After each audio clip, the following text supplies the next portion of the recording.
Hey, Arv. Hi, Dennis. What do you got? This is my science project. The Blunden superconductive electromagnet. A magnet so powerful it could suck the fillings right out of your head. Wow. Want to see it work? Yeah. Watch this. Okay, I need something metal to test it against. I haven't got anything. Hey, how about the door? No, you don't want to close the door.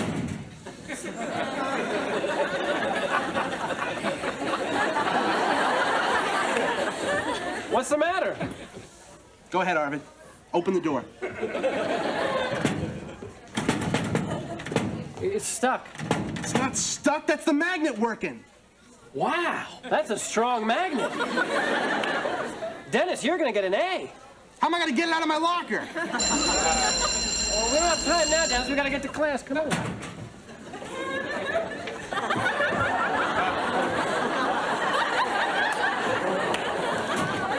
Dennis, come on. I can't. Why not? My belt buckle, Arvid. Well, in several instances in the 1970s, the United States sent millions and millions of dollars in earthquake relief to Nicaragua, but most of it went directly into the private bank accounts of President Somoza. Excuse me, Mr. Moore, is this material going to be on our midterms? Alan, thousands of people lost their lives because of this man. So it is going to be on our midterms. Excuse me, Mr. Moore, I know how you hate to be interrupted, but I just want to warn you, Dr. Samuels is going to be interrupting any minute with a guest. You're interrupting me to warn me of an impending interruption. Who is the guest? Wesley Winthrop. Wesley Winthrop? I did. The guy that wrote the Scuttlebutt column? This is a good interruption. Thank you. Yeah. Bye. Sir, we've only got 3 more days to review for our midterms. That's right, Mr. Moore. This guy's not gonna stay long, is he? This guy? Does anybody know who Wesley Winthrop is? No. I can't believe it. I mean, he's only one of the major columnists and chroniclers and boulevardiers of the last 50 years. I mean, he ranks right up there with Walter Lippmann and Hayward Brune, George Seldes. I can't believe that no one here knows who he is. Mr. Moore, who's the lead singer of Guns N' Roses? Okay? Well, okay. Well, let me fill you in, okay? Because this is going to be a treat. Now, we're going to be talking to a man who's lived through the historical events that we've been studying. Wesley Winthrop is a friend to presidents and kings. I mean, this guy has traveled everywhere. You could find him on the front lines of every major international conflict since World War I. I mean, didn't he also make a lot of the road pictures with Bing Crosby? Look, Winthrop has a body of experiential knowledge that no one else possesses. So let's take advantage of the opportunity. Okay, get him in, get him out, get it over with. Excuse me, Mr. Moore. I have a surprise visitor. A man who needs no introduction. Wesley Winthrop. You must be Mr. Moore. Charlie Moore. We're honored to have you here, sir. Gang, Mr. Winthrop is here to... I can speak for myself, Harold. You can go now. You will invite them to your book launching party tomorrow night. Yes. You are all invited to my book launching party tomorrow night. Happy, Harold? Goodbye. Later, gang. Well, Mr. Winthrop, I know everybody's anxious to ask you questions about your... In my day, the teacher wore a suit. A dark suit with a tie that looked like a tie, not like the flag of some emerging nation. I suppose it all fits. Graffiti on the walls, lack of discipline. I can't believe this is my old school. Oh, so this is your alma mater. Quick, aren't you? Of course, this is the smart class, and none of us ever dared lounge in their desks like that. They sat up straight and paid attention. Well, Mr. Winthrop, I'm sure the class is anxious to ask you some questions about your many adventures. I know I am. So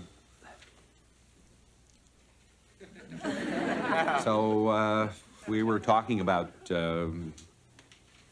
South American dictators. The Somozas, the Duvaliers, Batista. Batista, Havana. God, how I miss those casinos. Castro squeezed the life out of Cuba.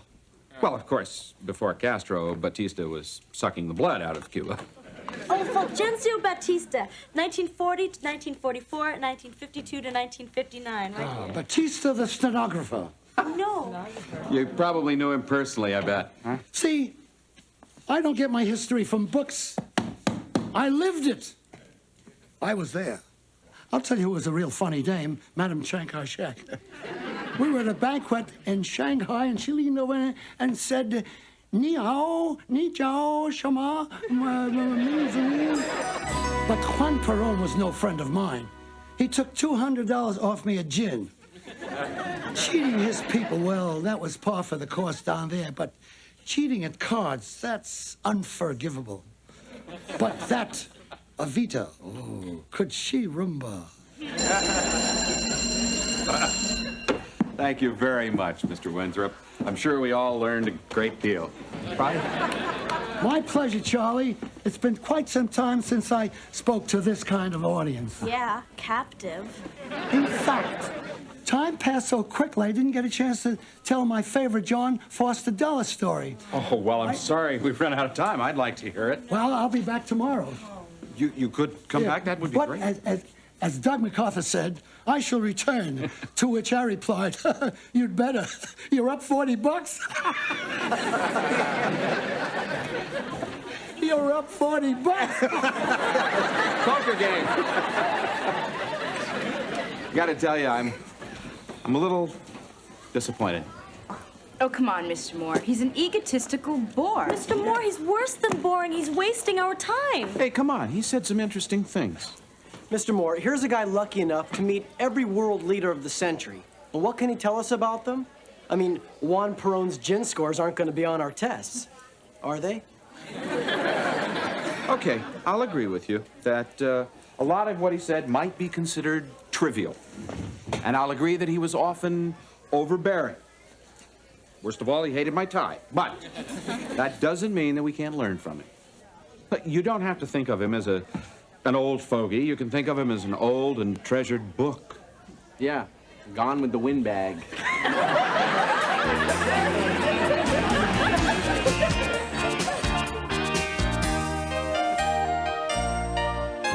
Oh, and then yesterday in science lab, Arvid accidentally set fire to my homework. I'm telling you, the guy is a walking disaster. I think you're exaggerating, Dennis. Hi, Dennis, how's it going? Good. You know, I was... Arvid! What? You just erased my entire book report from the computer. I did? What is it, Arvid? You just want to kill me? Is that it? Look, here's a nice sharp pencil. Why don't you take it and stick it right in my neck? Dennis, I'm sorry. It was an accident. Are you sure, Arvid? Of course I'm sure. My therapist says there are no accidents. There's a psychological motivation for everything you do. You're obviously suppressing a subconscious hostility that manifests itself in these so-called accidents. Me? Hostile toward Dennis? But he's my best friend. Why would I be hostile to him? Yeah, why would Arvid hate me? Well, what about the time you used his rare coin collection to tip the pizza guy? That was years ago. I've forgotten all about that.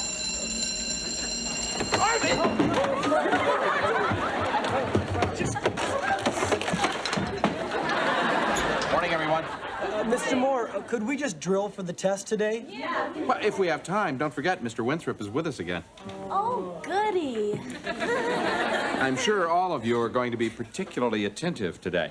Mr. Winthrop, the class is getting ready for a midterm exam in history, and what better way to study than having a chat with Mr. Winthrop, huh? What do you kids want to know about today? Paris in the 20s, Berlin in the 30s, Potsdam, Yalta, you name it. I was there. I'd like to hear your version of the Yalta Conference. I mean, did the West really buckle under to the Russians? Now, I've always wondered about this. I was there with Winnie Churchill, FDR, Joe Stalin. Joe couldn't stand Winnie's cigars, and the more he coughed, the more Winnie puffed. It cracked me up. Yeah, but what did they talk about? What did they talk about? They talked about which one had the biggest office. Excuse me, Mr. Winthrop, when was the conference? When? Hell, it was near the end of the war. It must have been winter. It was so cold, I almost froze my rear off. The palaces are damn drafty. Could you be more specific? Yeah. The palaces didn't have any heat. The Yalta Conference, February 4th to the 11th, 1945. Excuse me? History is more than just dates, you know. Try asking him about people. Truman? Trotsky? Mussolini? Oh, there was a guy. Benito. He did an impersonation of Hitler that was hilarious. He took his comb, put it under his nose, and he had the walk down pat. Was that about the time Mussolini invaded Ethiopia? Yeah. It was about the time I stole one of Benito's mistresses. He was furious. I took it to Spain while I was covering the Civil War with Hemingway. But the invasion of Ethiopia was 1935. The Spanish Civil War didn't start until 1936. Yeah. 1936, 35. What the hell is the difference? She was gorgeous. Excuse me, Mr. Moore, but this is a history class, and the midterms have put us under a lot of pressure. We'd prefer to learn some facts, not listen to some cocktail party gossip. Mr. Winthrop, I'd like to say that... You needn't say anything. Youth has spoken. Unfortunately, its voice is loud, crass, and rude. Goodbye.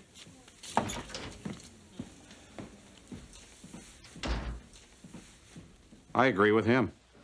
Look, you have to admit, he doesn't have his facts straight.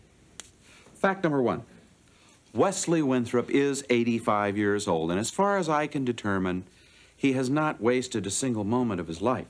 Now, fact number two, he has some incredibly rich memories crammed into his mind. So it doesn't really matter if he gets his dates mixed up. You can look those up anytime you want to. Fact number three, here's a man who's seen everything, he's done everything, he's been everywhere, he knows everyone, and yet late in his life, he chooses to come back to Fillmore High School. Now, doesn't anyone wonder why? I just hope that the next time you're faced with a similar situation, you'll try to learn something instead of trying to prove how smart you are.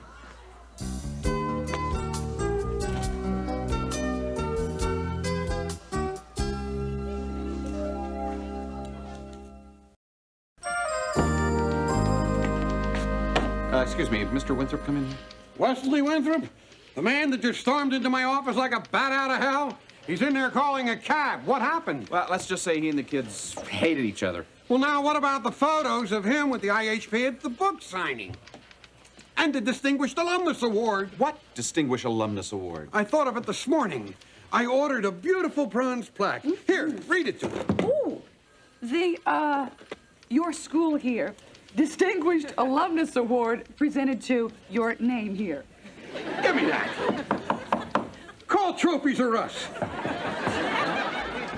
Yes, thank you. Hi. You can skip your defense of your flock. I'm not interested. Well, actually, I was going to apologize for them. I think they were more than a little rough on you. You could teach them some civility. I try. I was hoping you could be a little more understanding. What's to understand? They're little snots.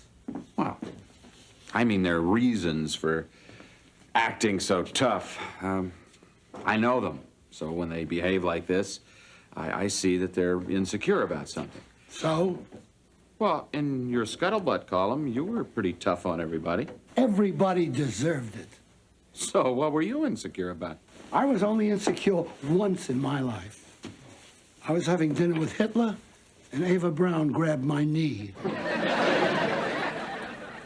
Listen, you don't have to answer this. I'm simply curious. You've been everywhere. You've met everyone. After 60-some years, you choose to come back to Fillmore High School. Why? That's an interesting question. What's the answer? Unfinished business. When you get to be my age, you want to settle all your accounts. And I have. Except one. Excuse me, your cab's here, Mr. Winthrop. So, what is this unfinished piece of business? None of your damn business. Okay. Well, nice knowing you, Mr. Winthrop. It's been interesting. Does that mean you're not coming to my book signing party? It means I'm not sure I'm still welcome. Of course you are. But don't expect a free copy. You'll have to plunk down $24.95 like everybody else.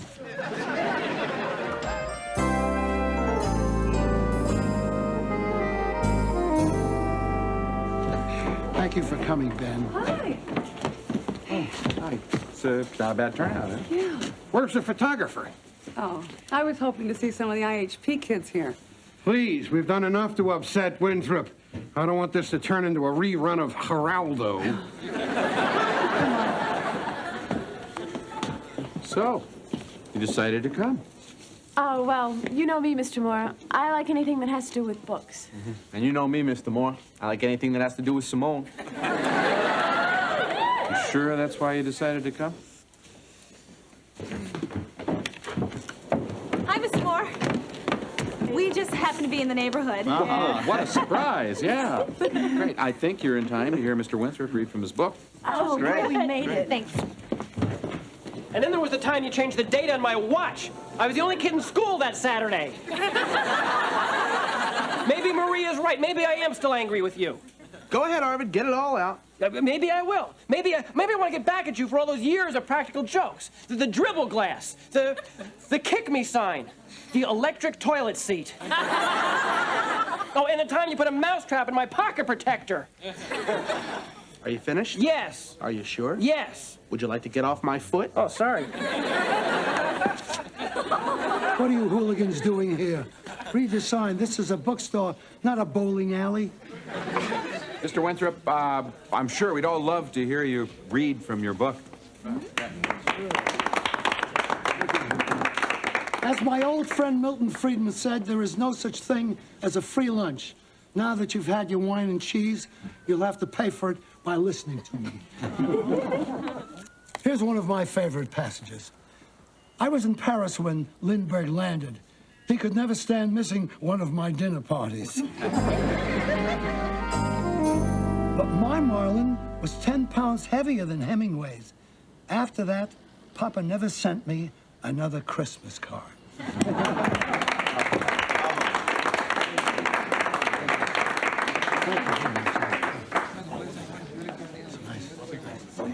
Excuse me. Can I say something? You've said quite enough this morning, young man. I know. I'm sorry, but I learned a lot since then. See, I went to the library and I read some of your old columns, and I was just wondering about the Yalta Conference. What's the matter? Did I get a date wrong?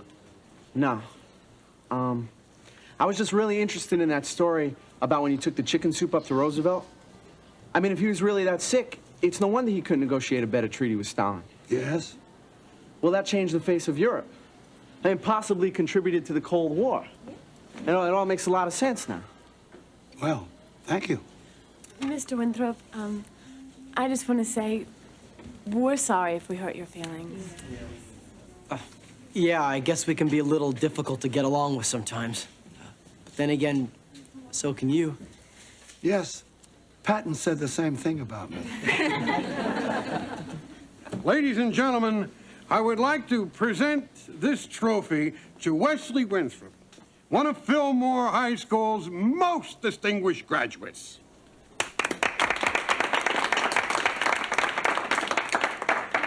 Well, as long as we're telling the truth is I never did graduate from high school. Great. There's $20 down the drain. Here's a book, you owe me 5. You see, I left school when I was 15. I lied about my age and went off to fight in France, and I've been moving around ever since. I have packed 10 lifetimes into one. But I still regret that I never graduated high school. I know it's silly, but I've always felt insecure. You were right, Charlie. And I always felt a little like an imposter. I promised my mother I would go back and get my diploma, and I never got round to it. So I'm afraid I'm not able to accept this. I'm sure with all of Dr. Samuel's connections down at Trophies R Us, you could get this changed to read Fillmore High School's most distinguished honorary graduate. Nothing would give me more pleasure. Congratulations, sir.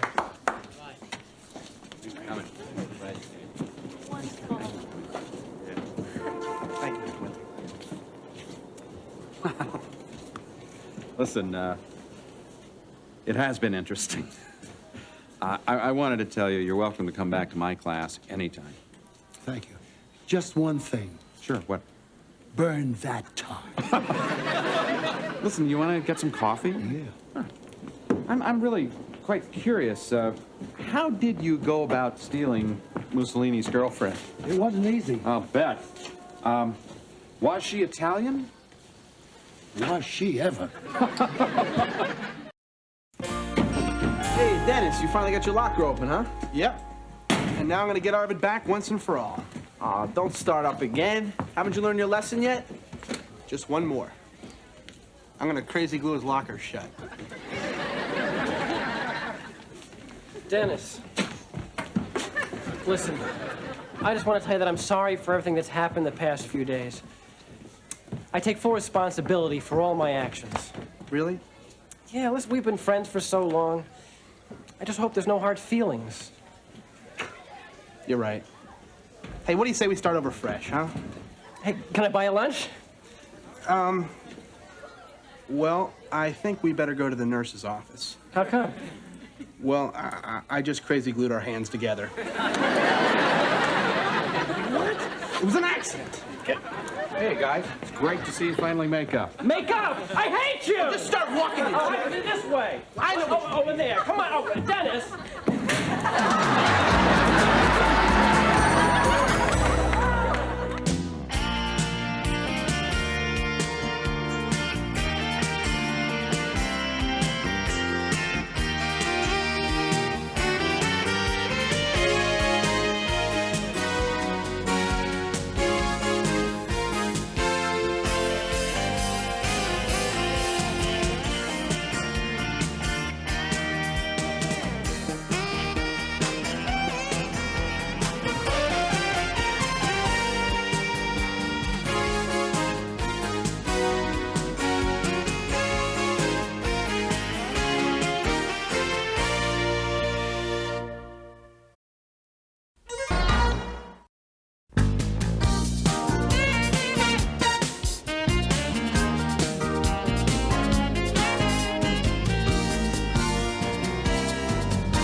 One final little point on the war in the Pacific.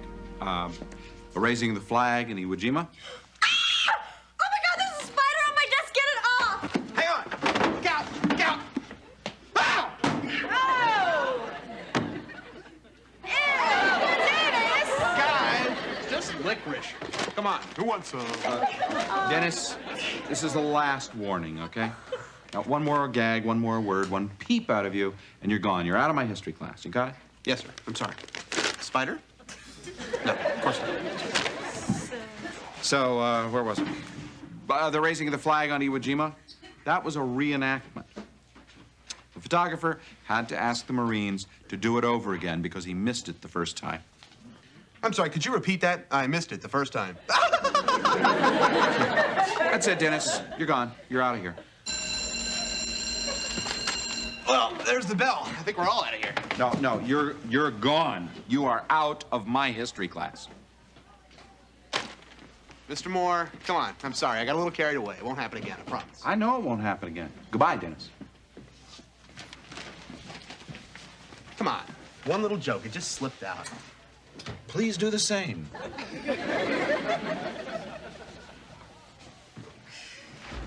Well, you sure put a scare into him, Mr. Moore. You know, it's about time. I can't wait to see him come back with his tail between his legs. No, he's not coming back into this history class. You're not really busting him from the IHP, are you? You're just teaching him a little lesson, aren't you? Look, Dennis is out for your good. He's out for his good. He's out for good.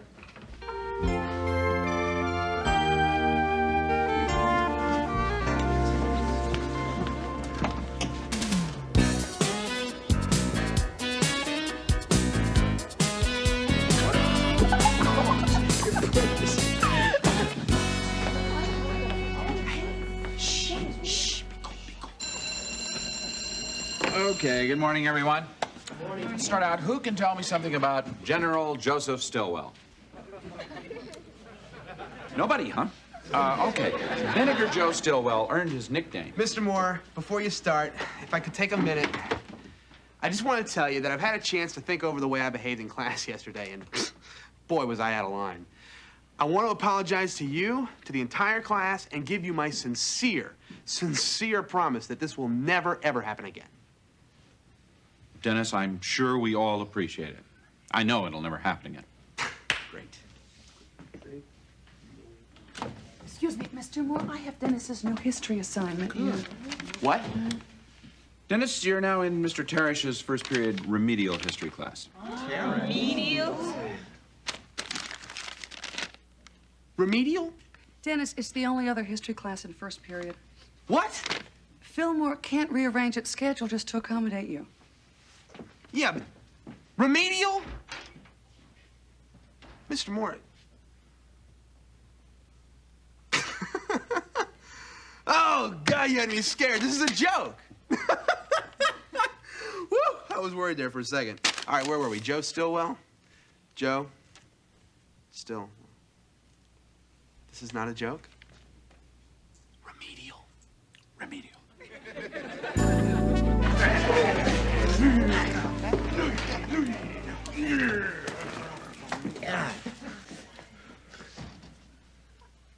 Well, what have we got here? Wrong classroom. Gotta go. Not so fast, Bozo. The name's Dennis. Whatever. Hey, guys. You know, I've never even seen an IHP nerd up this close before. You're actually kind of funny looking. Thank you. I know him. He's a friend of Arvid's. Rhonda, hi. Let's have lunch. Could you ask your friend to back off, please? I said I knew you. I didn't say I liked you. Oh, Jeff, right? Remember me? Dennis Blunden? I was your peer counselor? Oh, yeah, dude. You're the one that gave me the advice about not cleaning up my room. Yeah, how'd that work out? Not so good. I'm living in the car now. Okay, well, I bet you can play the radio as loud as you like, right? Tiny, let him go, or it's you and me in the streets after school. No problem, TJ. I was just, having some fun with him, you know. That's all. Well, Lord, how the mighty have fallen. Imagine big baby Blunden on the planet Remedial. TJ, know I'm in trouble when I'm happy to see you. Can the wisecracks and do what I say? You might get out of here alive. Okay, thanks for the advice. Blunden, get off my desk. Oh, I forgot to tell you, don't sit on his desk. Thanks. Morning, class. Can't hear you. Good morning, Mr. Terry. Still can't hear all of you. Blunden, now that you're in my class, you will do what my class does, got it? So I should move my lips when I read? Make a note of the time, class. Dennis Blunden just made his last wise guy remark in this room. Okay. Now, what were we studying yesterday? Bates. Bates! What? Forget it. Just stick with the video games. There's a great future in it. TJ. The American Revolutionary War. Right. And who were we Americans fighting? You, scum. Scum, come on, I'm talking to you. What are you, deaf? Hey, come on. The guy may not be the brightest guy in the world, but let him have some dignity. Scum is his name. Not anymore. I changed it again. What is it this week? Scab. Okay. Scab, who were the Americans fighting? The commies? The British. Who were the Americans fighting? The British. Who? The British. Who? The British. Good. Well, I'm confused now. I thought we were fighting the English. Call security. Somebody stole his brain. So, tell us, Mr. Blunden, why were we fighting the British? Why? Well, in the words of Samuel Adams, resident and patriot of the Commonwealth of Massachusetts. Forget that. In here, we keep it simple. We were fighting the British because they put a tax on tea. Got that, class? A tax on tea. That's right. Wait, we went to war for a tax on tea? Right. I thought we went to war for a tax on Pearl Harbor.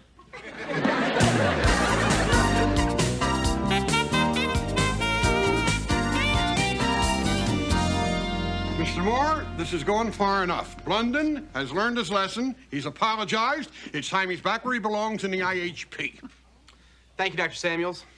I'm sorry, Mr. Moore. I didn't want to have to call in the big guns, but, you know, guy's got to do what a guy's got to do. Exactly. That's why this guy's got to send you back to remedial history. You can't do this. I'm the principal. No, I'm the teacher. Read the rule book. Better hurry, Dennis. Mr. Parrish hates tardiness. Dr. Samuels, are you going to let this glorified substitute push you around? Stand up to him. Don't be a worm. Sorry. You heard Mr. Moore. Mr. Tarish hates tardiness.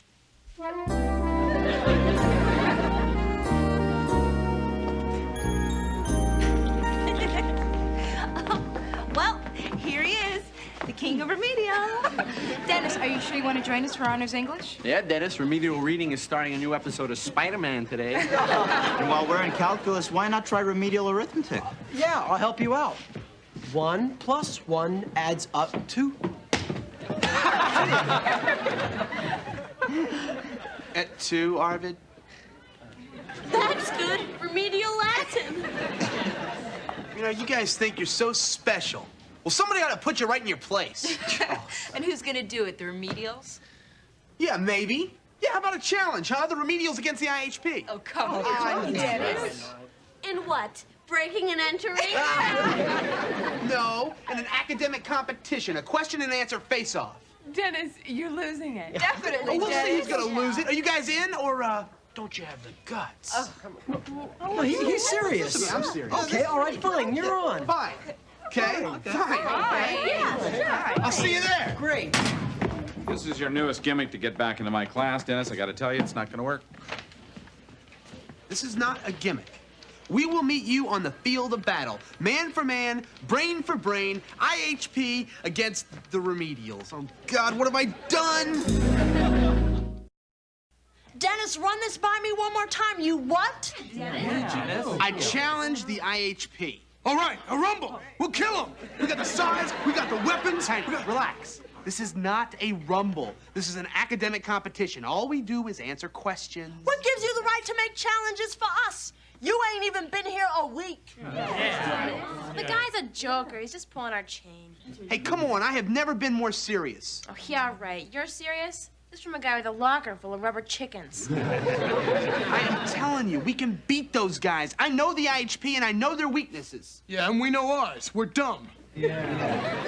Oh, okay. So that's what it takes to be here in remedial? Being dumb? No, but it helps. Scum. Scab. Scab, sorry. You're in a band, aren't you? Yeah. What are the notes in a C minor 7th chord? C, E flat, G, B flat. Not too dumb. Rhonda? You went on a date with Arvid. Did you understand a word he said? Sure. Okay, you gotta be pretty smart for that. Tiny. Look, I ain't about to make a fool out of myself. You guys are gonna be the laughingstock of Fillmore. Yeah? Not if we win. Jeff, how about you? Count me in. Like, you're my hero, dude. Okay, Blunden, I'm in too. Okay, is that everybody? Okay, we're in. We're gonna do it. Just tell us what to do, man. Okay, all right, just listen. The first thing we gotta do is pay attention and listen to Tarish. Whoa. I don't know if I can get into that, man. Hey, come on, I know the guy's a jerk, but we need him. He's got a master's in history. Okay, we'll try it. Everybody understand? We show Tash respect. Enthusiasm, huh? Morning, class. Good morning, Mr. Tash. All right, what's going on here? Nothing, sir. Yeah, we're ready to learn, Mr. Tarish. That's right. This is another one of your gags, isn't it, Blunden? Okay, pal, you just bought yourself a one-way ticket to detention. Excuse me, Mr. Tarish. Oh, Mr. Moore, to what do we owe the surprise? Well, I was hoping we could discuss the rules of the academic competition before you got your class started. What academic competition? I challenged the IHP to a match. You what? Mr. Moore, I wonder, could I see you in the hall for just a moment? Thank you so very much. And you too, Blunden.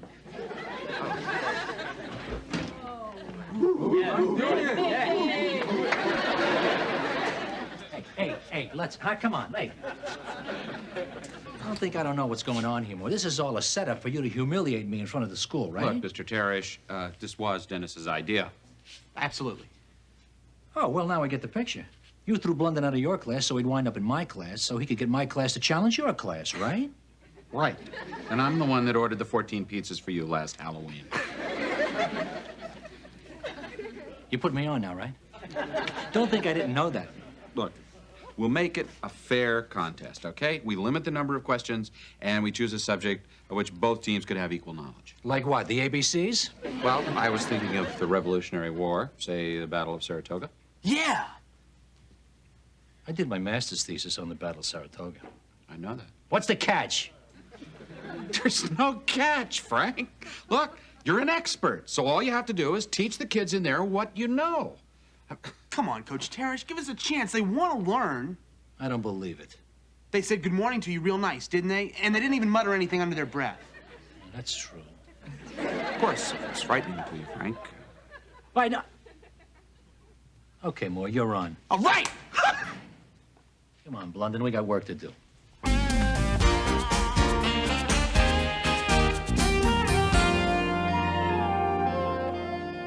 End of 1776. The British have crack professional troops. All we've got are small detachments of volunteers and Washington's little army hanging on by its teeth down in Pennsylvania. Does that remind you of anything? Yeah, the Americans are the remedials and the British are the IHP, right, dude? You got it.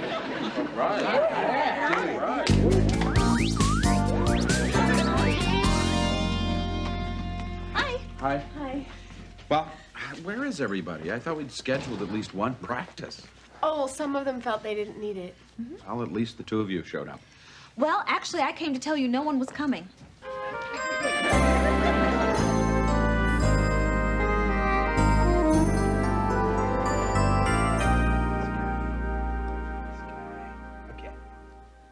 Ready! Aim! Fire! Okay, General Gates, you got us this time. Now all us British can do is retreat. But where do we retreat to? Freeman's Farm. Great. Remember that. Let me show you one thing about the Hessians. Tiny, we need you over here. What are you doing? Playing commando. You got a problem with that? Yeah, I got a problem with that. The Revolutionary War is a lot more exciting than some stupid video game. Well, it is! Forget it, Blunden. You're wasting your time with him. Well, maybe he ain't. So who's supposed to zap who here? Hi,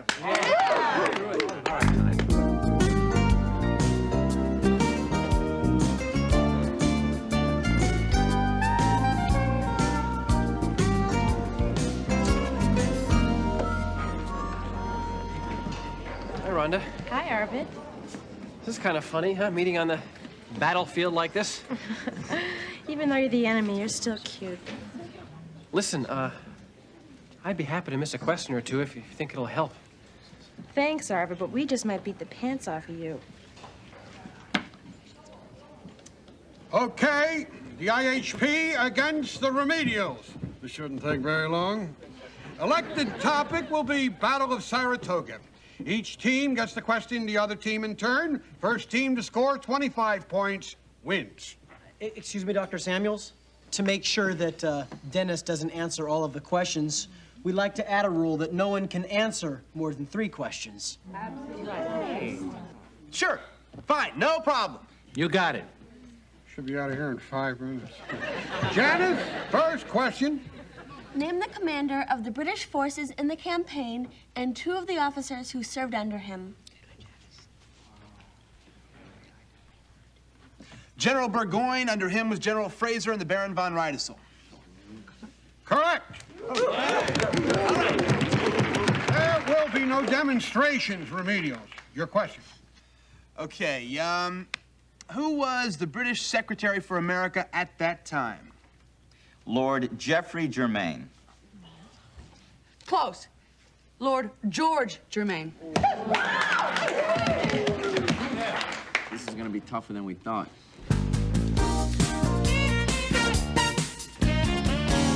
Remedials, the first name of General Burgoyne. Come on, TJ! Rhonda, I've answered my 3 questions. Come on, think. Sorry, time's up. Bemis Heights. Yes. 100 miles, 128 guns captured. Right.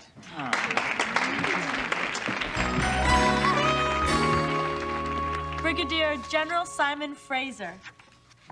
Correct.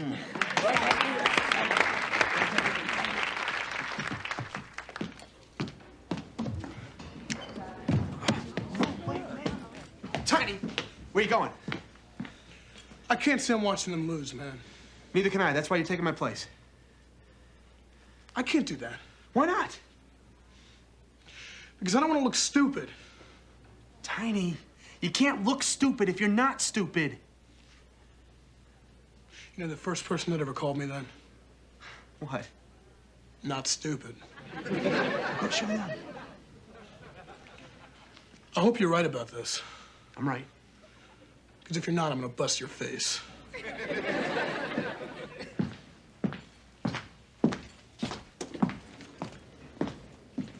Everything okay?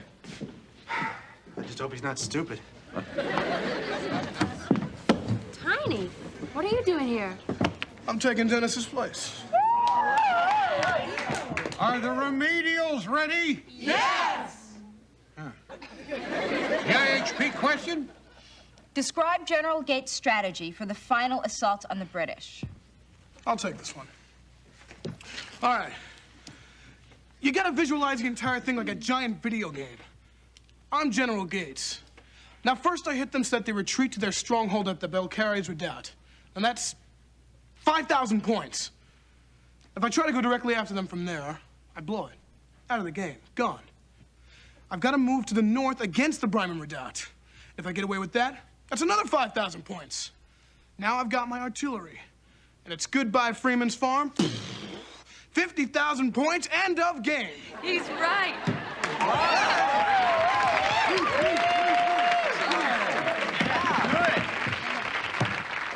Remedials, your next Looks question. like you're coming back. What was the weapon? Yeah, I'll tell you, I'm proud of those guys. Well, you did a good job of inspiring them. You think so? I'll tell you, Mr. Moore, you don't know what it's like trying to teach a bunch of disruptive, wisecracking, loudmouth kids. I guess you do. I think you just made a breakthrough, Dennis. Yeah? You think enough of a breakthrough to let me... No. No, I didn't think so. Well, you wouldn't want to come back now anyway. I wouldn't? No. And leave what you started here? I mean, if you walked away from them now, you know they'd start backsliding. Yeah, you're right. You're right. So, you think one more week in remedial would be enough to stop the backslide? I think at least 2 more weeks. Yeah, right. Right. That's what I was thinking, too. 2 more weeks. Wouldn't want to see all my hard work go to waste. Thank you.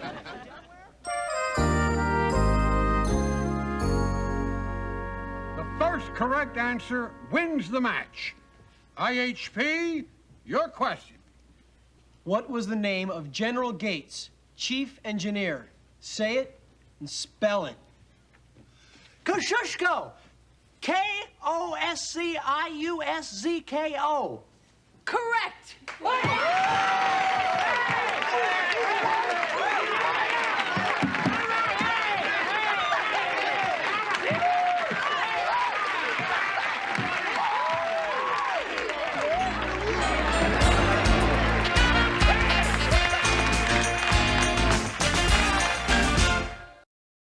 Congratulations, Frank. Thanks, Charlie. I guess we underestimated you guys. You came up with some really tough answers. Kosciuszko. How did you know that? Yeah. It's my last name. Scab Kosciuszko.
thinking maybe we could go to a concert or the ballet. Yeah, dinner's fine. Excuse me, what was that? What was what? You were looking at Vicky? I wasn't looking at her. I was just saying hello. Don't you think it's a little rude to be talking to someone when you're thinking about someone else, Alex? Eric? Excuse me? What was that? What was what? You just called me Alex. Oh, and I suppose you're going to read something into that. Dennis, I have got the greatest idea for my biology project. I prove scientifically which came first, the chicken or the egg. Obviously, it was the chicken. No, it was the egg. It was the chicken. It was the egg. Chicken. Egg! Chicken! Will you listen to yourself? This is my science project, and you still have to one-up me. You're always trying to get in the last word. No, I don't. Yes, you do. No, I don't. Yes, you do. No, I don't. Yes, you do. Excuse me. It seems each of you thinks the other always has the last word. That's right. Well, there you go.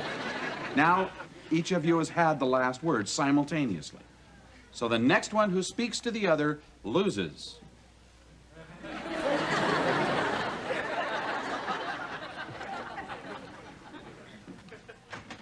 Simone, can I talk to you for a second?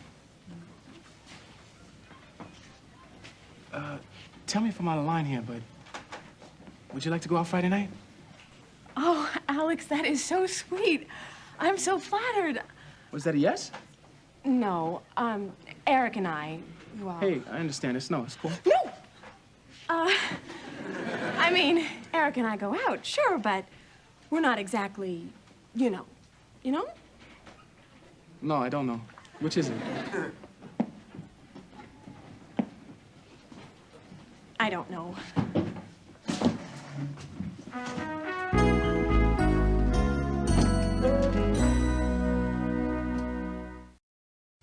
In fact, by participating in our revolution, the French had virtually wiped out their finances, which became a leading factor in their own revolution.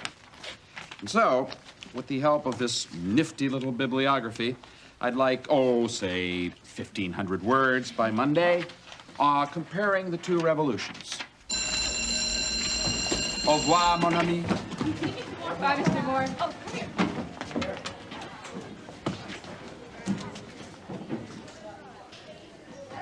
Vicky, hi. Oh, hi, Eric. You know, I meant to tell you, that was a really brilliant analysis you did of Moby Dick for Mrs. Butler's class. I mean, Ahab symbolizing the intellect of man, challenging the primeval forces of nature, of the spiritual, of God itself. Thanks.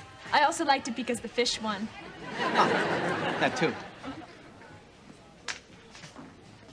Mr. Moore, can I talk to you about something of a very personal nature? Well, sure, Simone. You know, I'm always ready to listen to whatever it is that's bothering you, Thanks, Mr. Moore. as long as it has nothing to do with you and Eric. You know, I did vow not to be involved any longer in your relationship. Yes, I remember. So what was it you wanted to talk to me about? Well, see, I have this friend, Kathy, and she's been dating this guy, Heathcliff. Well, there's another guy, Todd, and... Goodbye, Simone. Goodbye, Mr. Moore. See you later. See ya. Vicky, do you want to go out Friday night? Sure, Alex, I'd love to. You're gonna go out with him? You got a problem with that? No, but I was thinking about a possible date with you. What about Simone? You and Simone, of course. Double date. That's so sweet. Bye. That's very sweet. But I think Vicky and I will go out by ourselves Friday. Bye.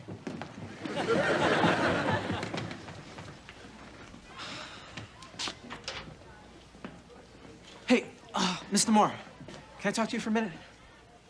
Simone, huh? Yeah. No. Hey, Aristotle. Can I ask you advice about something? Me? You want my advice? Sure, why not? I mean, you're new here. You can be objective, unemotional, unbiased, right? Yeah, I can do that. Go, man, talk to me. Strip your soul bare, reach into your guts, rip them out, and throw them down in front. Okay. Well, you know I've been going out with Simone for quite a while now, right? Oh, I dig it already. A love story. Yeah, and I like her. I really do. But lately, I don't know, I kind of feel tied down. Ooh, man, some conflict. Oh, good. Come on, give me some more. And then, you know, Vicky came along. Ah, the other woman, a plot twist. And I really want to go out with her, you know? But I don't know what to do. It's like directing a scene, man. You gotta stare right into your belly and say, what is the truth? Because if you don't, truth will hunt you down and stab you like Arnold Schwarzenegger in The Terminator. What are you talking about? Go out with Vicky, fool! That's good advice. Right after you tell Simone the truth. Gotta be honest with her, right? Right, yeah. Thanks.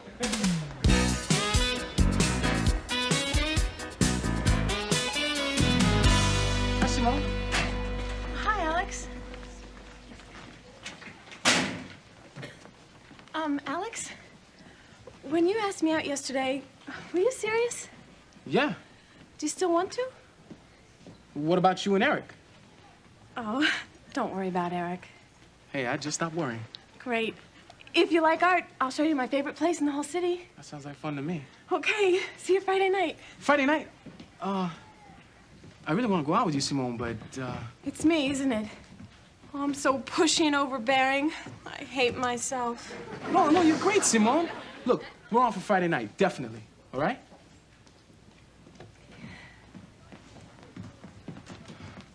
Vicky, listen, about our date Friday night. I don't think I'm gonna be able to make it. See, my mother's sick. She's got the flu. I probably should stay home with her. Of course, I understand. I have some herbs that might help. I could come over and make her a poultice. That's very sweet, but no, really, you don't have to. Then I'll chant for her. Great. Thanks. I know that'll help.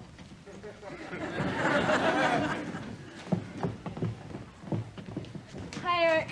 Hey, Vicky, hi. Listen, I have some bad news. What's the matter? Alex can't go out with me. Aw, shucks. Yeah.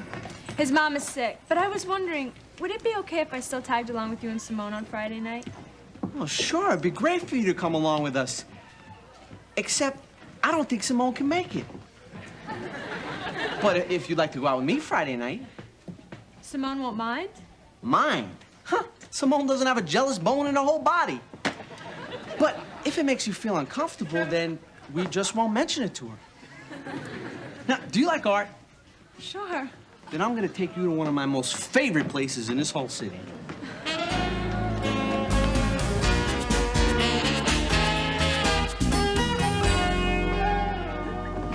I can't believe it. You have a date with Alex tonight. And it's okay with Eric? Oh, well, I'm so excited I can hardly wait. Till history class, huh? Yeah, I love it too. Well, better get going. I can't. You have my books.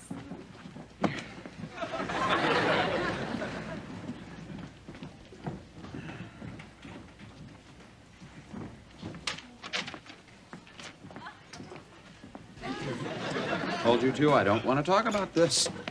There's nothing to talk about. Yeah, everything's fine. Great. Never better. Okay, let's do it. One last time. I hope. So, there's obviously been some tension between you two lately, is that correct? Yeah. Uh-huh. Good. What have you been fighting about? Deep down, you both really want to be together, right? Good. That's all you need to know. So, Eric, you have any plans for tonight? No. Just asking. Simone, how about you? Good. I've got it. Why don't you two go out together tonight and have a nice time, okay? Everybody happy? Good. Bye. Boy, I would really love to go out with you tonight, Simone, but my mother's sick. That's wonderful. That you want to be with her. I hope she's okay. Oh, yeah, nothing serious. But I'll call you. No! I mean, I'm not gonna be home. I was supposed to babysit for my nephew. Your nephew? You don't have any brothers or sisters? I met my neighbor's nephew. I just think of him as mine. Oh, well, that's nice. Well, see ya. See ya.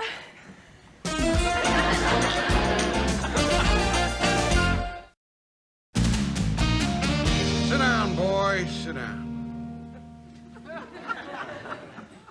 It's come to my attention that you two boys are not speaking. Now, I want you to tell me why. Who wants to go first? Arvid? Dennis? Mr. Moore?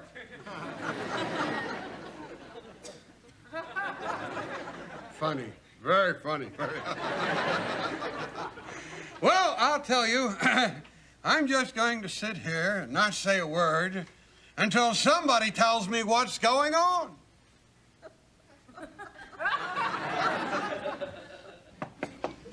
Dr. Samuels, Nurse Sweeney's here for your shots.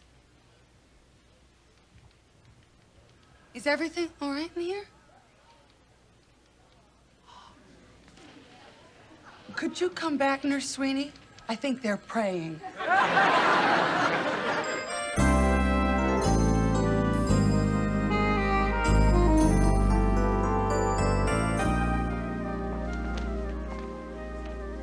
There it is, Alex. This is it. It's my favorite painting. It's beautiful. Look at the reds. They're so striking, passionate. Oh, yeah. And the grace of the lines? He must have been totally consumed by the vision. I know the feeling.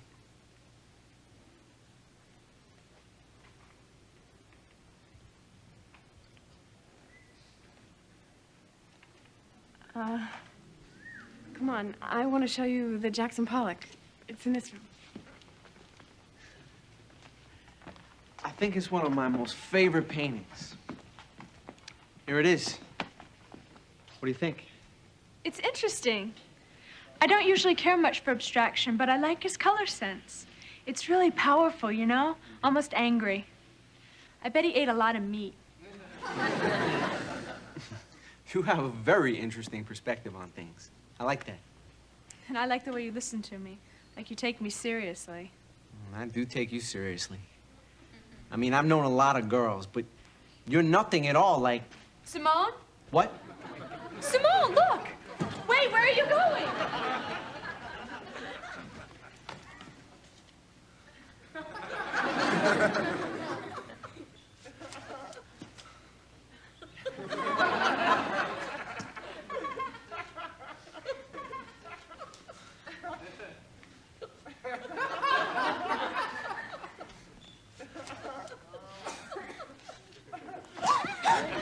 Simone! Eric!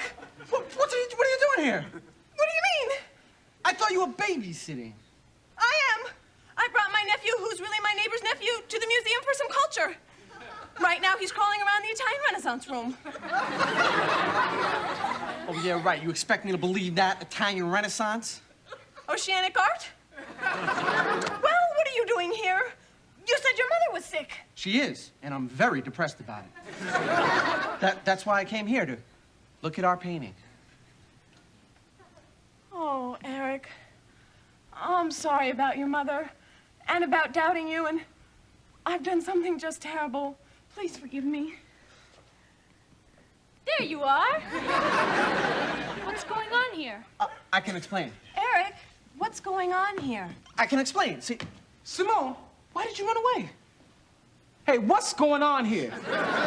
Alex, I can explain. What is going on here? Eric, I can explain. Do you know what's going on here? Yes, you lied to me. You told me your mother was sick. I can explain. See? Well, maybe she caught it from Eric's mother. Oh, I can explain. Well, you should do some explaining. I think What are you doing? All right, what is going on here? He can explain. You better start explaining. You both better.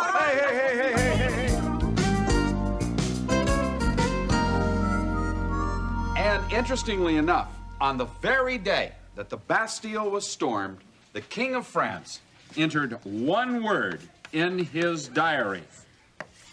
Rien. Nothing. Why? Fact. He had a bad day hunting. Give this to Darlene, to give to Aristotle, to give to Eric. This is the last one, Simone. I'm trying to concentrate. So am I. Let's have the notes. Mr. Moore, we really don't want to embarrass our fellow classmates. Fine, I'll do it.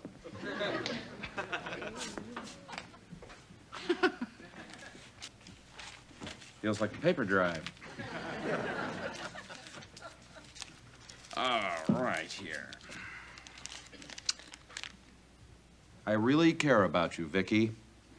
Love, Alex. I really, really care about you, Simone. Love, Alex.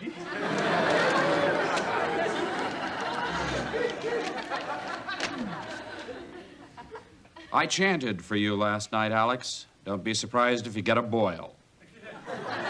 Vicky.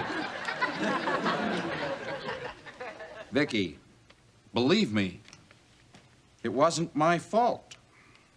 Eric. Simone, believe me, it wasn't my... I think we know where Eric stands on this.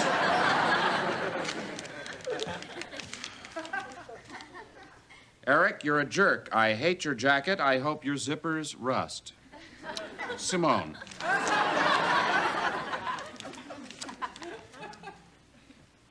Chicken.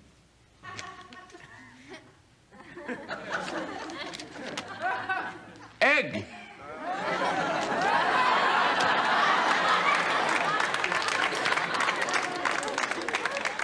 Okay, folks, seriously, this is supposed to be a high school honors class and not a second grade class, okay? And Alex and Vicky, I'm really surprised at how quickly you've sunk to the level of Simone and Eric, whom I would like to see, hopefully for the last time in my life, in the hall now. I'd also like to clear up the chicken-egg argument by citing Aristotle, who pointed out that the chicken was an actual chicken, while the egg was a potential chicken. Therefore, since actuality precedes potentiality, it follows that the chicken must have come before the egg.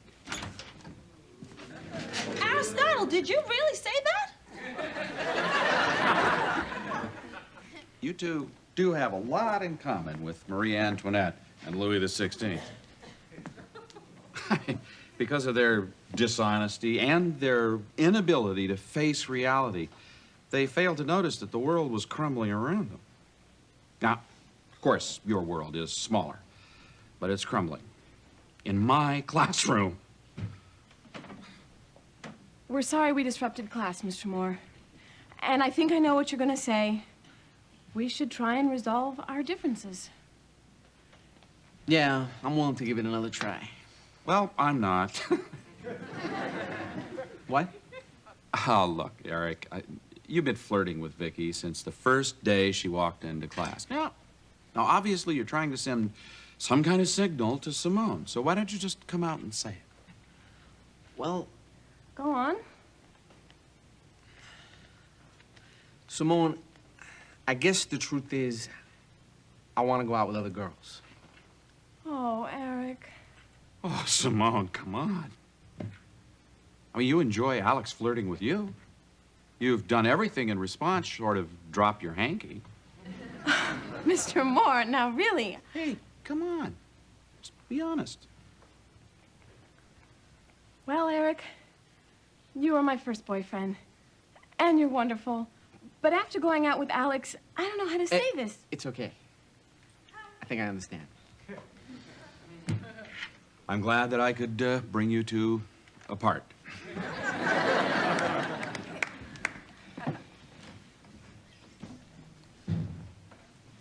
Are you angry?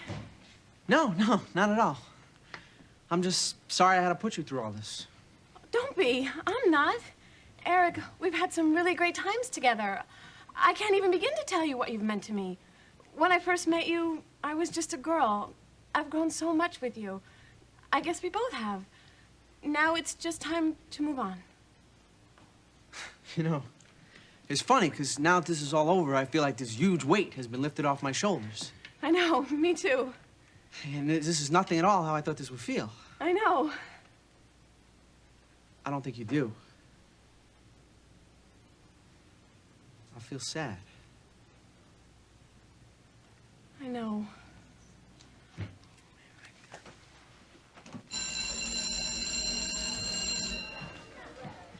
Is it safe to come out? Oh, yeah, we're fine, everybody. Thanks to Mr. Moore. You mean you're back together? No, we broke up. Let me get this straight. Because of Mr. Moore and whatever he said to you, you guys are not gonna go out with each other? That's right. Thank you so much. Oh, no. I did it for myself as much as for anyone. At least I'm finally out of the relationship repair business.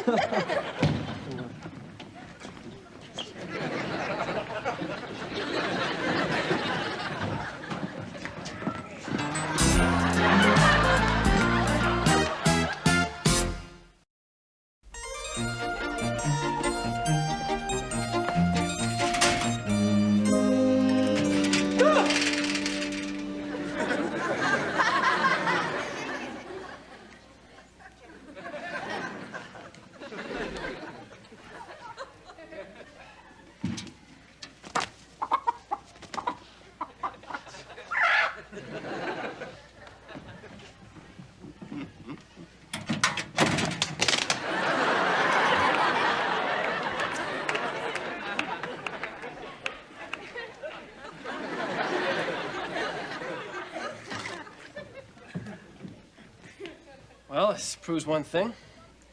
Chicken joke comes before the egg joke.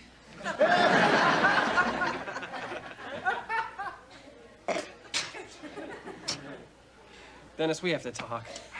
I mean, this silence is causing a rift in our friendship, and well, our friendship's more important to me than any silly bet, so what do you say? You're right. You lose.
Okay.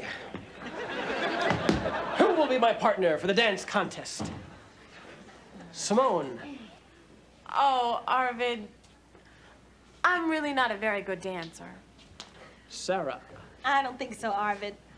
You're not a very good dancer either. No, you're not a very good dancer. Okay, fine. Arvid, you embarrassed yourself last time. And you embarrassed the IHP, too. We were the laughingstock of the entire school, of the whole city. How do you know? You weren't even here then. It's written on the wall of the girls' restroom. I erased it. It's back.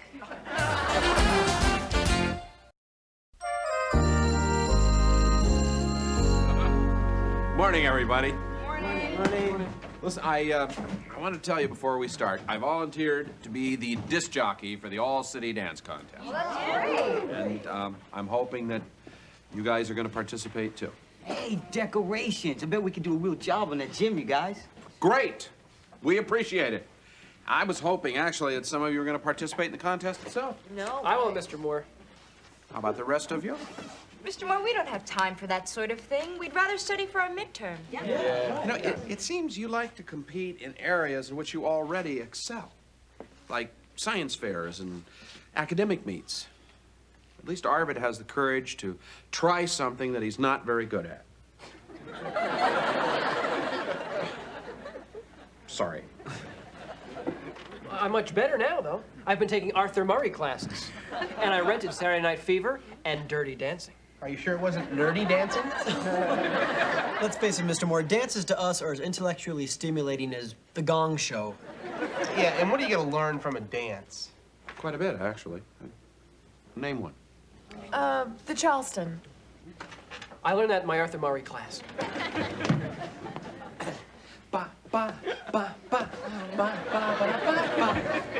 You see, just as free-spirited and freewheeling as the 20s themselves. All right, Arvid. Bravo.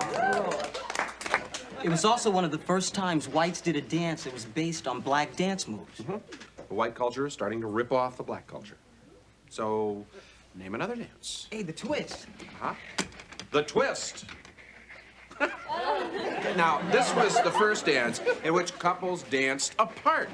So what does that suggest about the early 1960s? Rebelliousness, individualism. It was the beginning of the do-your-own-thing generation. Right, and then there's the tango, which originated in the bordellos of Buenos Aires. And when it was popularized by the high society, if you knew how to do it, they knew where you learned it.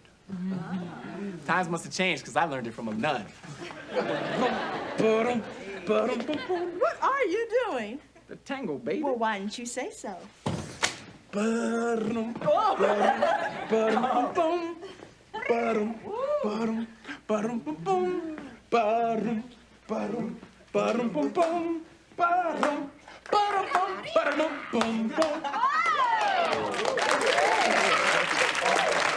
impressive, very impressive. Alex, why didn't you tell us that you were a master of the dance move? I didn't know I was until I saw Arvid dance. Well, you two are really great. You've got to enter the dance contest. Yeah, you guys, we might actually win this time. Yeah, this is a chance for the IHP to make up for Arvid's humiliation. Wait, why can't I make up for my own humiliation? Why? Because my dog dances better than you, Arvid, and he's only got 3 legs. That's why I call him Tripod.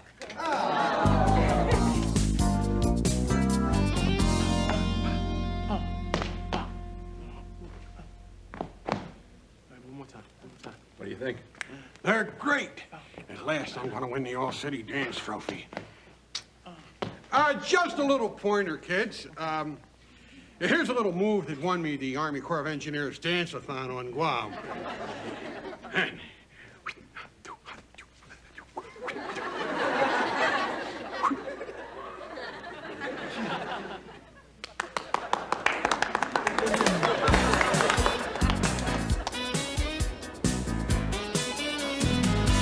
So this is going to be an extremely challenging exam.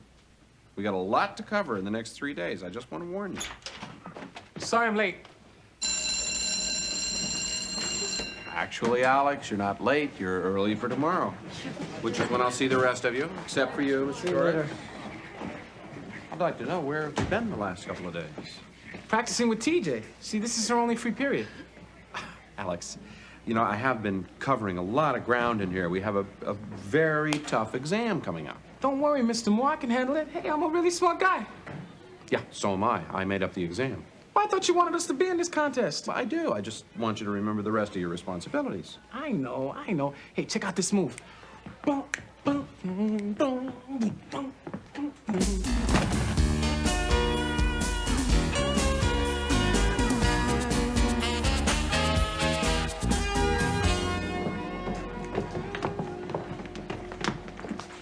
So are you ready, Alex? Yo. Are you ready? Sure, TJ and I worked out this great move. Oh, no, I meant for the test. Oh, yeah, I'm sure I'll do okay. All right, I'll ask you one question. If you know this, you'll ace the test. Go ahead. When Cordell Hull was the Secretary of State, what was his involvement in the inception of the Good Neighbor policy? Cordell who? Good luck, man.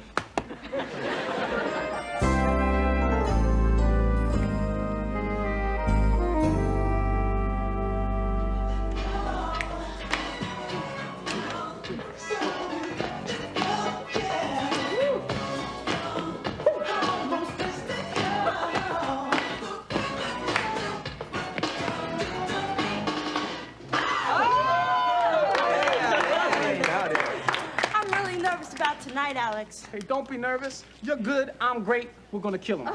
Here. Great, you guys are incredible. And Alex, I just want you to know that my feelings are not hurt, and I'll be rooting for you guys tonight. Thanks, Arvin. Thanks, Arvin. Hi. Alex, can I talk to you for a minute alone? Sure, Mr. Moore. It's about that test, isn't it? Yeah. I know. I could have done better. Well, you couldn't have done much worse. You flunked it. Flunked? Yeah. I can't believe it. I've never flunked anything in my entire life. Well, listen, can I get back to dance practice now? No, this means there is no more dance practice for you. Sorry. What do you mean? Well, you know the rules, Alex. You have to maintain a passing grade average if you want to participate in extracurricular activities. Right now, you're flunking history. Yeah, but I didn't think that applied. Oh, to you? It applies to everyone, Alex. It's a Board of Education rule. Come on, Mr. Moore. You know I'm good at history. I can always get my grade up, but there's only one dance contest. And there's got to be some way around that rule, right? Well, not that I know of. Wait a minute. You were the guy who wanted me to be in this contest in the first place. Well, I'm also the guy that warned you about neglecting your studies. Mr. Moore, I can pass a history exam anytime, but the contest is tonight. Well, I'm sorry, Alex, but for you, the contest is history.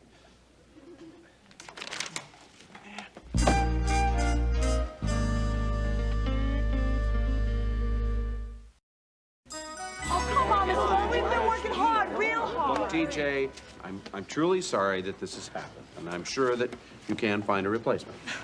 Every good dancer in the school is taken.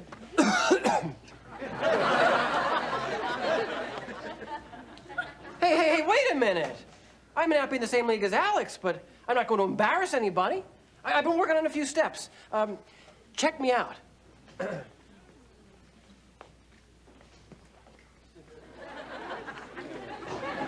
Well, never seen that step before. It's a modified merengue. It's a lemon meringue. Well, TJ? Well, I've seen worse. Yeah, who? You last year. Come on, let's give it a try. All right, What do you mean you can't dance in the contest? James Brown. What kind of idiotic rule is that? It's from the Board of Education. Perhaps you've heard of them? What they don't know won't hurt them. Capiche? Dr. Samuels. Look, I wouldn't do that to win a football game, so I'm not going to do it to win a dance contest, okay? Besides, I'm sure you wouldn't really want me to. Well, you know, the rules do say that you're allowed to give a makeup test. Failure to study for an exam is not really an excuse for needing a makeup exam. And besides, why should Alex Torres get special treatment? Why? Have you seen our trophy case? We've got hockey trophies, bowling trophies, chess trophies. We've even got a cribbage trophy. But do you know what's missing? I have no idea. An Emmy? You don't get it. I want that all-city dance trophy. Well, okay, I'm behind you all the way. I will offer you a tip, though. Don't wear tights.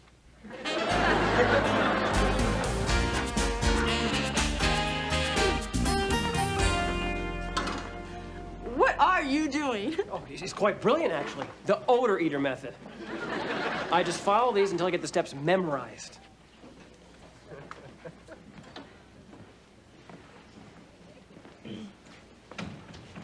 How's he doing? Well, he's not Fred Astaire. He's not even Fred Flintstone. Arvin. Arvin, you gonna be okay? I am?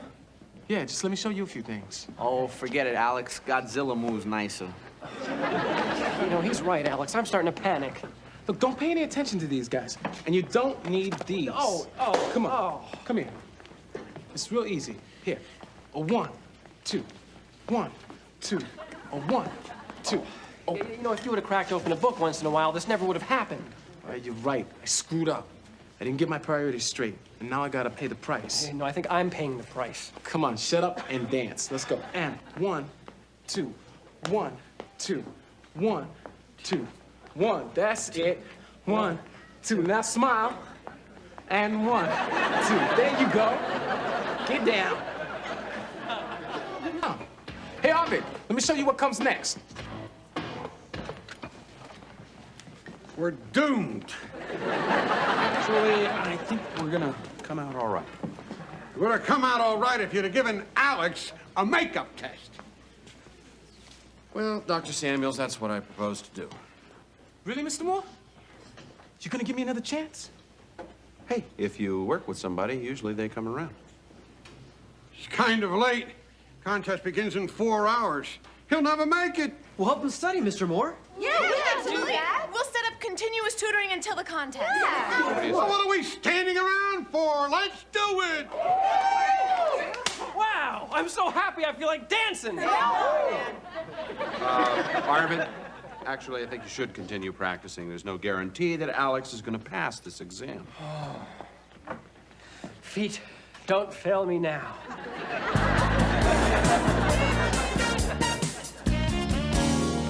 Okay, I've got Alex up to World War II. It's your turn to take over, Vicky. Aristotle, show Arvid the tape. Got it. Arvid, hey, look through here, man.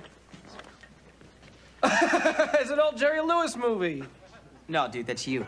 How to help Alex study. Arvid, get back here. From the top. 5, 6, 7, 8. Ba, ba, ba, ba, ba, ba.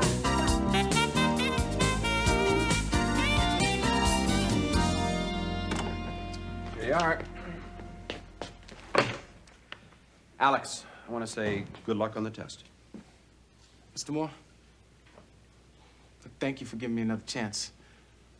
I know I've been kind of a jerk. Well, everybody's entitled to be a jerk occasionally. Just don't make a habit out of it. Right.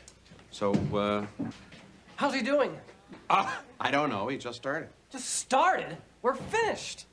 Oh, Arvid, everything's gonna be all right. Yeah, Arvid, you're gonna be wonderful. Yeah, we're behind you all the way. And that outfit, what can I say? It's stunning. Yeah, all right. Well, we better get started. Arvid, good luck to you, TJ. Good luck to you. Oh, come on, Arvid. Everybody gets stage fright. Just try going over the routine in your mind. A good idea. Okay. I'm dancing. I'm twirling. I'm leaping. I'm crashing. I'm bleeding. Well, good evening and welcome, ladies and gentlemen, to Fillmore High.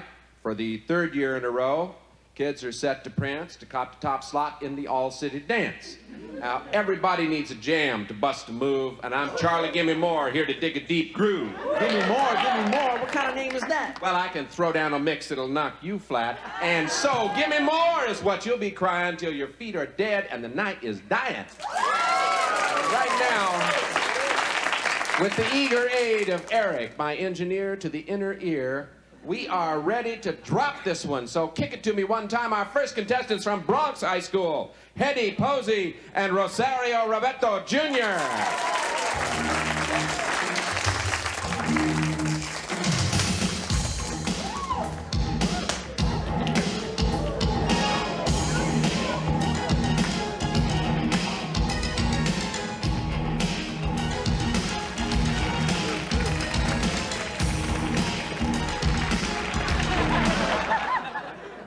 Come on, Alex. Come on, Alex.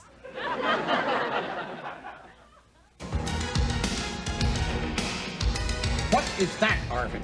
A visual aid. Left, right. Oops.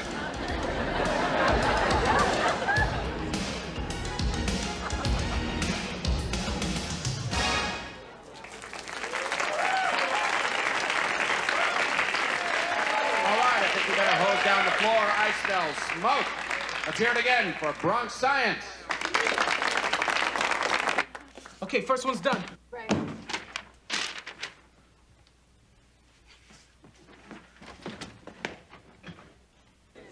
All right, everybody, our next couple hails from Van Buren High. Let's hear it for Jody Williger and Doug Whaley.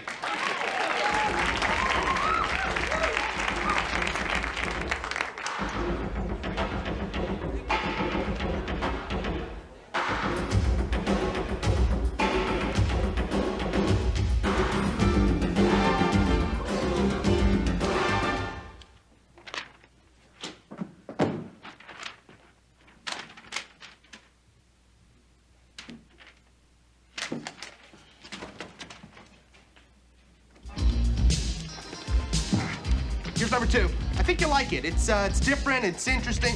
Oh, trust me. Mr. Moore, how's he doing? Arvid, look, just relax. Go out, do the best you can. Now, it's only a dance contest, so have some fun. Don't you have any of those obscure yet insightful historical analogies that will help convince me that I can win this thing? Yeah, did anyone ever tell you the story of a little engine that could? Tell me again. Done.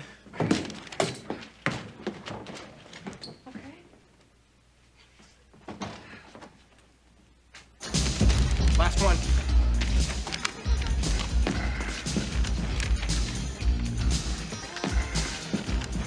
I hope I passed it, Mr. Moore. I wouldn't want to let you down twice. I think I can dance. I think I can dance. Okay, Arvin, we might be on next. Okay, our next contestants hail from our familiar halls right here in Fillmore. T.J. Jones and... I think I can dance. I think I can dance. Alex Torres. Yeah. I don't have to dance. Okay, we're just going to cool here for a minute while we see if the folks from Fillmore can continue the jam.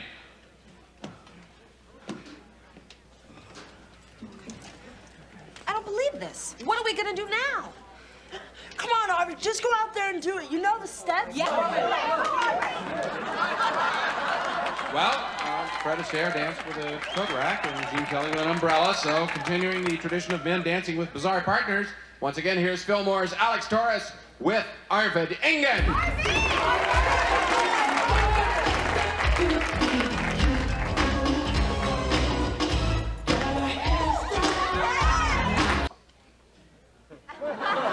Tonight's winning couple.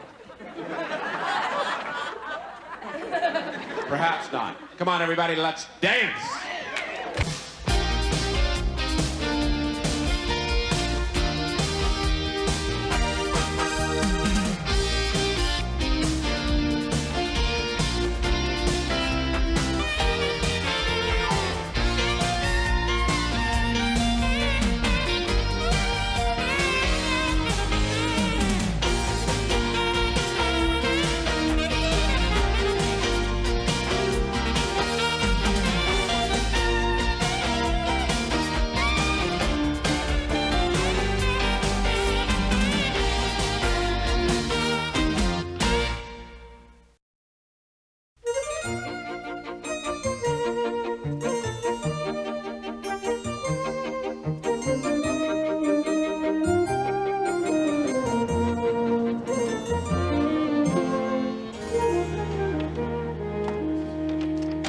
I hate home ec. If God had meant for me to sew, he wouldn't have given me credit cards. I really enjoy it. It gives me a chance to be wild, uninhibited, totally on Simone. Look.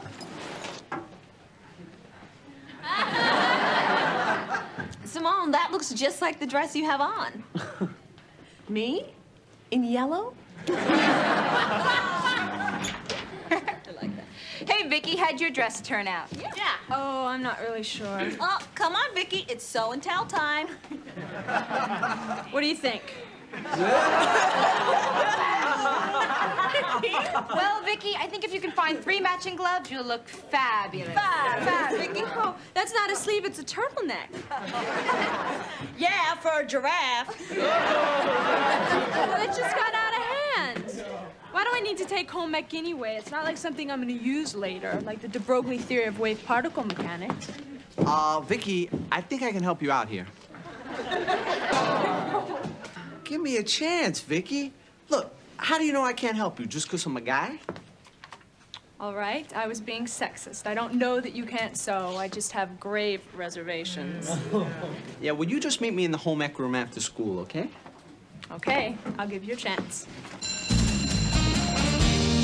So we continue to think that the Soviet and American systems are polar opposites. And yet, the early writings of Lenin were inspired and influenced by Thomas Paine and many other American founding fathers. Okay, for tomorrow, chapters 12 through 15, okay? Eric, do you really think you can help me fix my dress? Don't worry about it.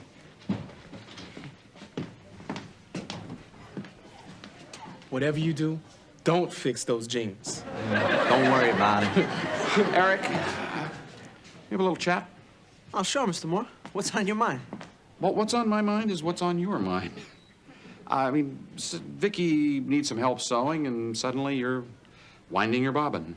Hey, Mr. Moore, if you were blonde, beautiful, and couldn't sew, I'd do the same for you. Well, I'm flattered, Eric, but if you can't help her, don't waste your time. Hey, who says I can't help?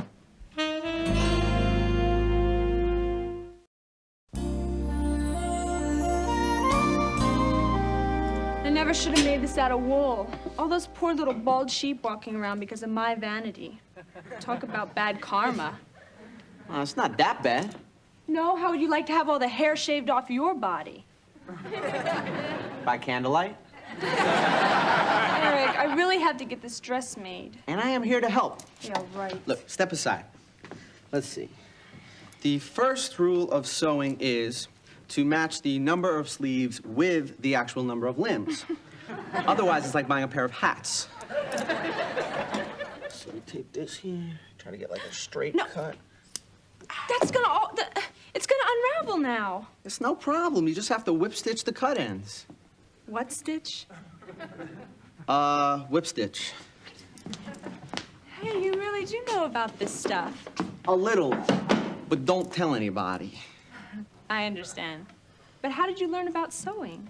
Well, when I was a kid, my mom used to take in piecework for some of the fashion houses down on 7th Avenue.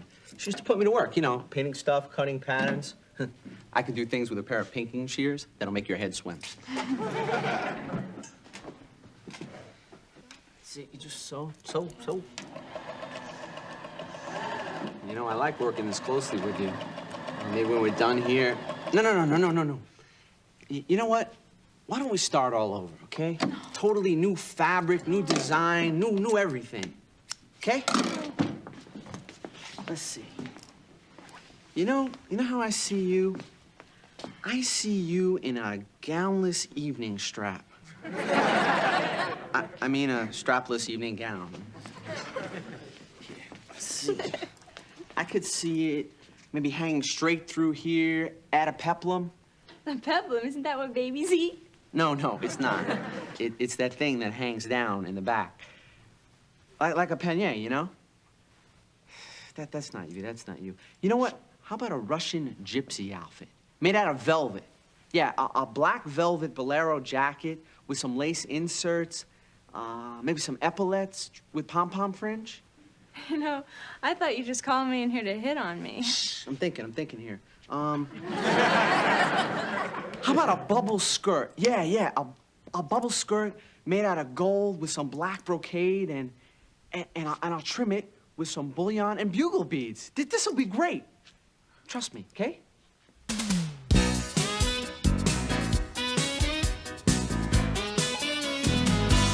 You know, Eric, this routine you're pulling with Vicky is pretty underhanded and deceitful.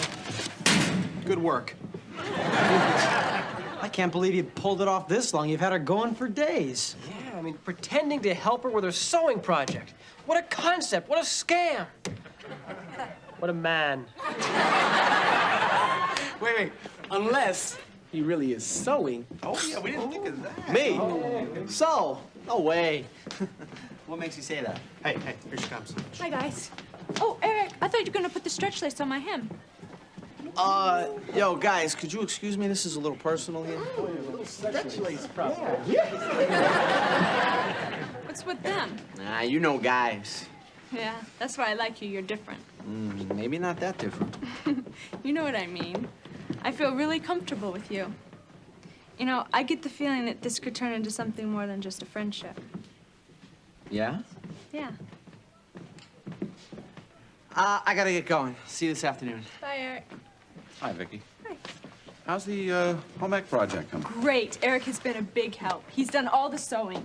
He's even designed me a whole new outfit with a bustier and epaulettes and a whole lot of other things I've never even heard of. Oh, I feel awful. Well, you needn't. I mean, I've never heard of a bustier either. No, it's just that I promised Eric I wouldn't say anything. A lie like that could carry on into your next life and your life after that. Yeah. Well, your secret's safe with me. Yeah, but in my next life, you could be a blabbermouth.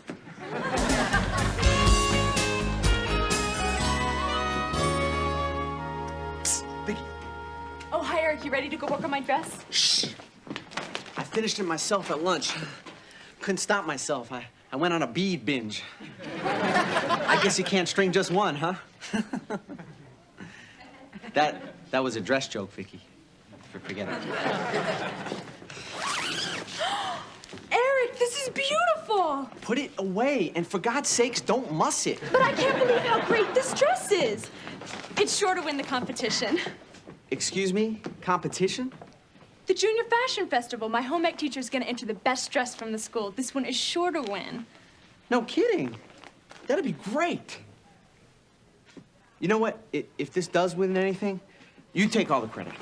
I can't take credit for your work. I didn't do anything. Come on, you did a lot. You bought the fabric, and what's a dress without fabric? Mostly thread. Oh, I get it. You're afraid of what the guys might say. But you've done such great work. You should get what you deserve. Vicky, if anyone finds out that I made this dress, I'm gonna be the laughingstock of the school. Well, okay. I'll take credit for it if you want me to. Thank you. And don't drag the dress. You'll knock off my beads.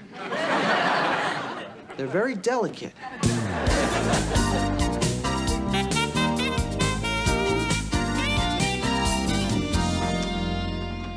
Dr. Samuels, another announcement?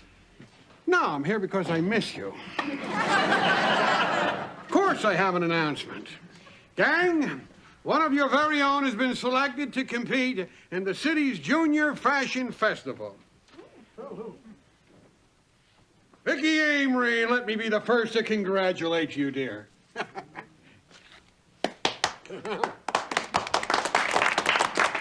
How about our favorite surprise announcer, huh? Guys, I really don't deserve this. Yes, you do, Vicky. Come on, I watched you work hard on this. Way to go. Vicky won? Are you kidding? Well, just the last time we saw it, it had 3 heads. 3 arms. Yeah, I mean, how did you get the hang of it all of a sudden? Yeah. I guess a little fairy helped me. I thought you helped her, Eric. No, I didn't mean, I guess she meant fairy in the leprechaun sense. Bye,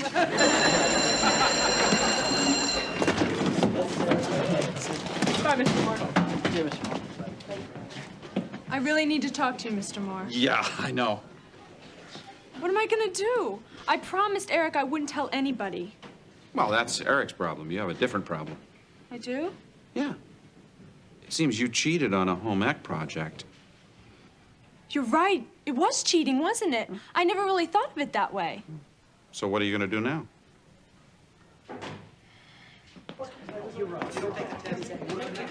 Eric, I can't do this. I cannot accept credit for your work. His work? Will you keep it down? It's not my work, it's her work. Eric, you made that dress. Eric can sew? No. Eric cannot sew. Come on. I don't know the difference between a whip stitch and a double back cross-through hatch men. Admit it, Eric, you are a fabulous designer. No, I am not. Yes, you are. He has an incredible eye for fabrics. Ooh. No. Yes. Well, when do we see your spring line, Eric? That's Mr. Eric to you. You shouldn't try to hide it. You have a great talent. You have a fabulous talent. All right, I admit it, okay? I made the dress, I can sew. I'm better than any of the other girls in home ec, and I'm proud of it. I don't mean girls, I mean guys. You know what I mean.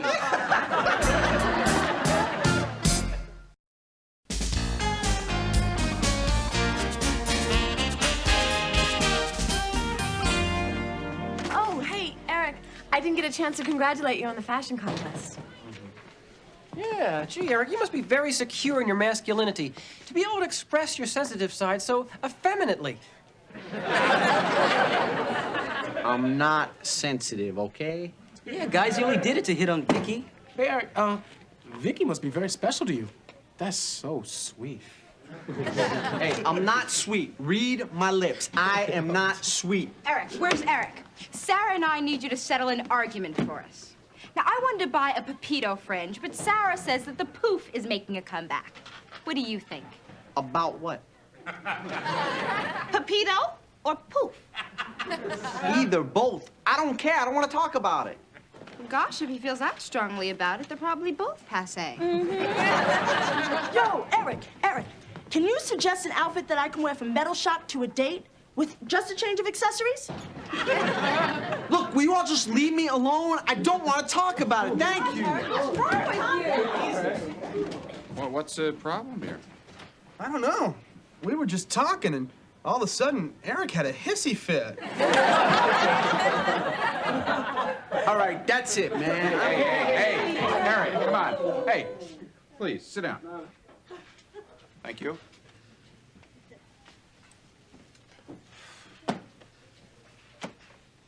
Look, I can understand everybody wanting to tease Eric. I mean, he's an easy target, right? Yeah. Guy has a talent for designing women's dresses. He's great. Of course, if he decides to pursue fashion as a career, then he's going to have to fly to Paris and Rome, all over the world, mingle with the rich and famous, and be inundated with beautiful models. And then there is all that money he's going to make. Money? Eat your hearts out, macho man. So you guys agree it's okay to make fun of Eric designing dresses because he's going to make a lot of money and beautiful women are going to chase him. Is that it? Yeah. So it's also okay to make fun of his masculinity because we know he's straight. Is that it? What if he was gay? But I'm not. Eric, we'll come to that in a moment, okay? What if he was? What if he was gay? Would that make his dresses any less beautiful? Would it make Eric less of a person? I get the point, Mr. Moore. I mean, I know we've been giving him a hard time, but we were just playing. Yo, it's okay, man. Is it? Now, you have a talent, and it's something you really enjoy doing, and yet you're trying to keep it a secret. So you are as culpable as all of them. Hey, I kept it a secret because I didn't want them ragging on me. You kept it a secret because you're buying into the same tired concept of sexual stereotypes. See, there's nothing wrong with men who sew or women firefighters. There are no jobs that are gender specific, okay? Except maybe wet nursing.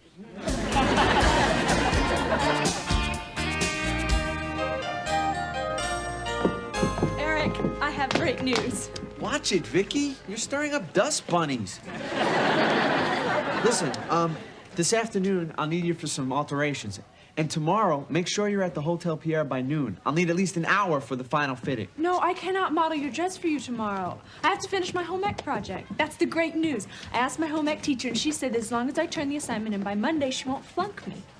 Vicky, I can't get another model. This dress was custom designed for you. This show's important to me. Passing home ec is important to me.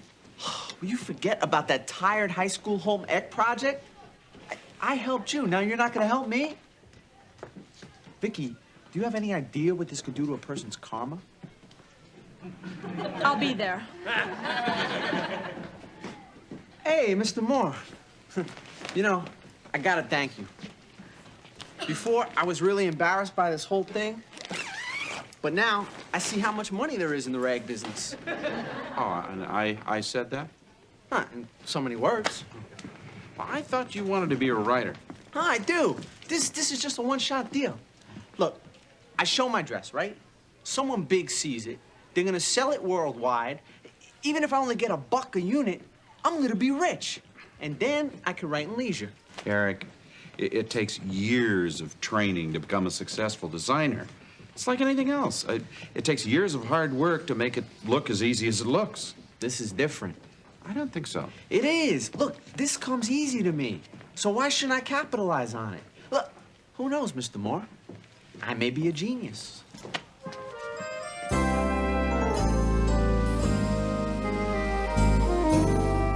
Vicky, try not to bunch the fabric.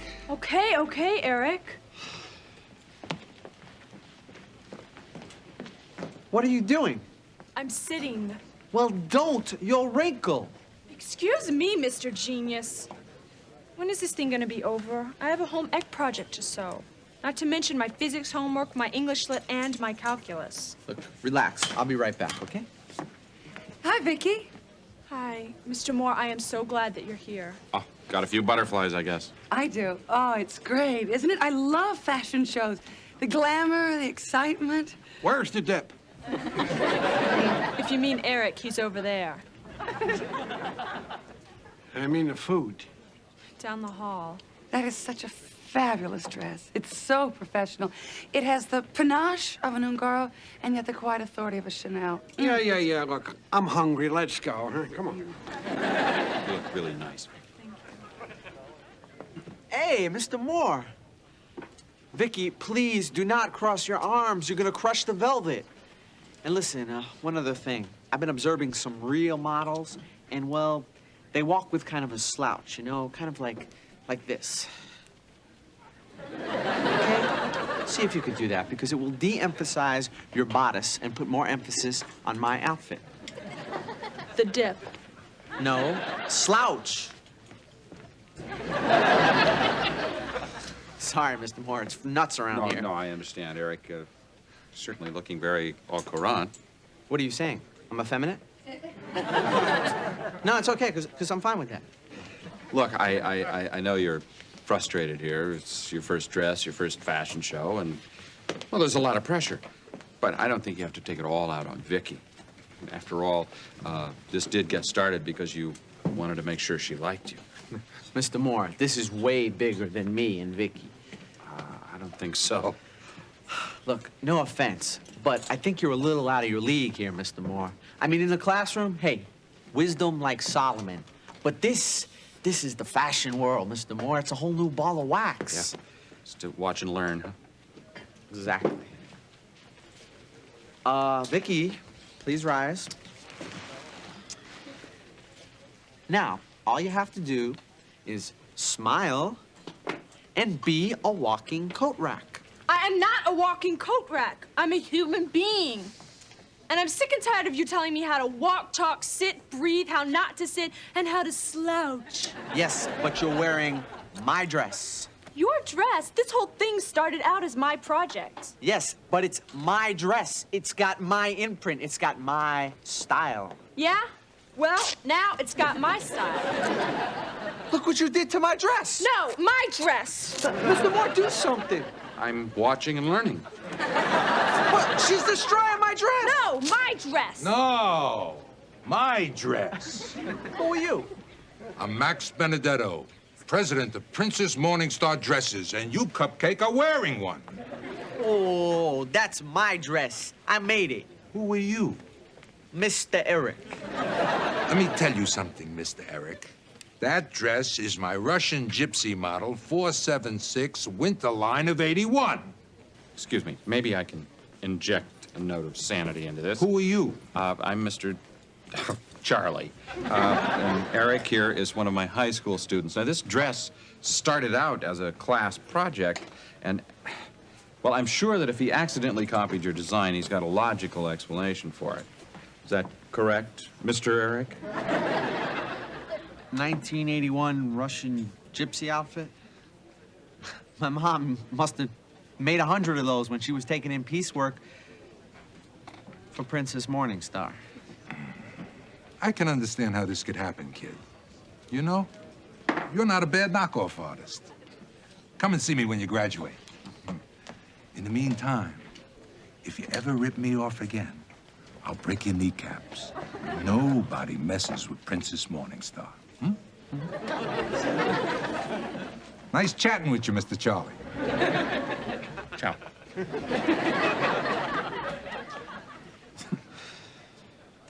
Look, what can I say? Will you ever forgive me? No, Come on, I gotta be able to do something. nothing. Well, what if I help you with your home ec project? No, absolutely not. I'm gonna do this one on my own. Oh, but there's just one thing. I'm working on this pair of slacks, and, well, I think they might have one too many buttocks. I can help with that. Definitely.